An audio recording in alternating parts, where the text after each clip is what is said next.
this guy accused of buying kidneys and then reselling them on the black market, making money off of people's misery. Look at this scar from a guy who donated. Poor people are paid $2,000, $2,000 for a kidney. That clip from Megyn Kelly a few years back, clearly she's horrified about this black market kidney selling operation. So, something wrong with me? She's upset that poor people were paid $2,000 for a kidney. I say, fine. Apparently that person wanted $2,000 more than he wanted his kidney. We have two, we don't need both. Once you're an adult, it ought to be your choice how you use your body. If you want to sell a body part, it's your business. But no, not in America. It's illegal. It's illegal in most of the world, and this is why I say something must be wrong with me. It's illegal because most people are horrified by the idea of organ selling, but I'm horrified by the ban on it.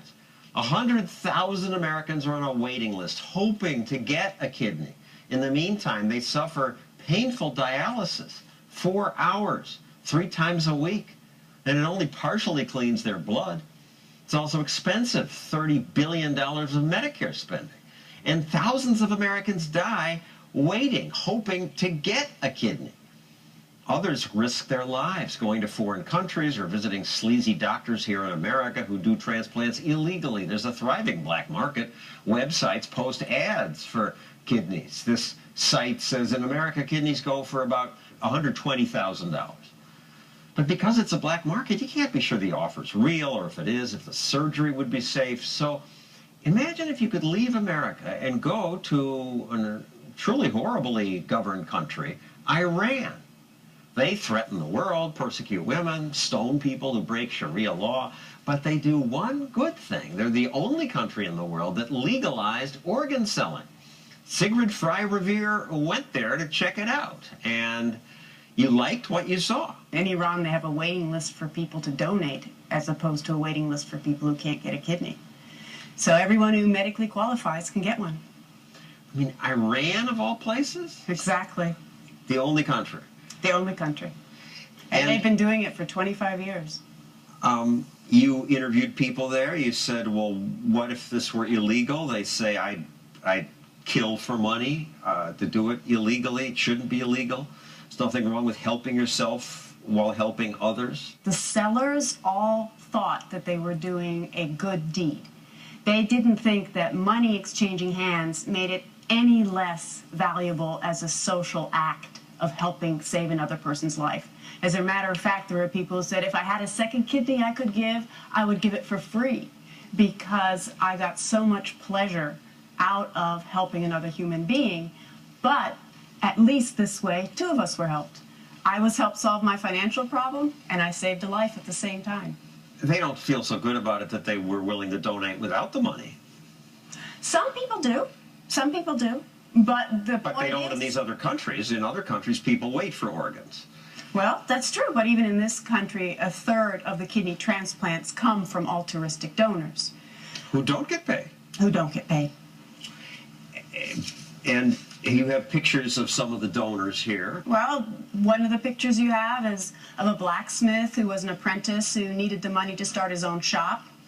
He told us later that he in fact had done that. He'd built an addition on his house, had his own shop now, and interestingly, he gave his kidney to a 15-year-old girl who is going to school and doing well, and he checks in regularly with her mother because it gives him such a lift to hear that the girl is doing fine. Here are people who received kidneys. Yes. I mean, this one woman looks really old. I'm surprised they would choose to give her a kidney. Well, pretty much. In Iran, if you qualify medically, there's no age limit. In America, 100,000 people wait, hoping. In Iran, they get kidneys. Correct. Absolutely. Here you have donors and recipients together. Yes. Often they get to meet. That's right. It's almost like open adoption in that way. I mean, the parties can decide whether or not they want to get to know each other. And about 50% of the time they do, and they have ongoing relationships where the recipients say the donors are like their son, and they go over to dinner at each other's homes and things like that.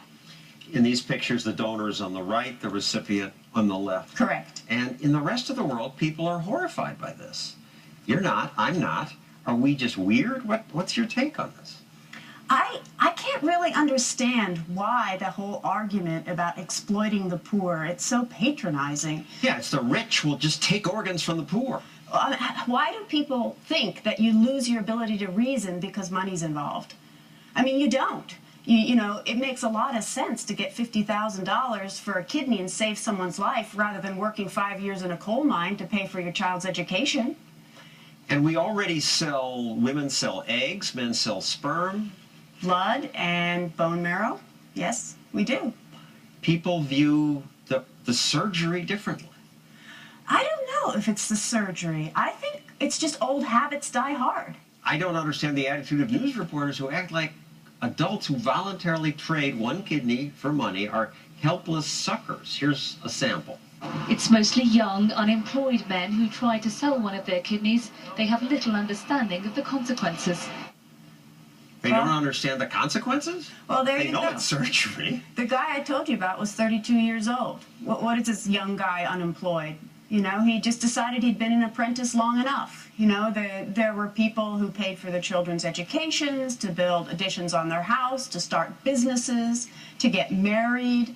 You know, there are as many reasons as there are for wanting money, like a loan, were reasons to sell a kidney. And the added benefit is you're saving someone's life while you're doing it. So we encourage you to donate, but I certainly wish America would allow selling. Thank you, Sigrid. I should point out that she has written a book about what she learned in Iran. It will come out early next year. Coming up, what else can we privatize? More, much more, says the son of Milton Friedman. He's next.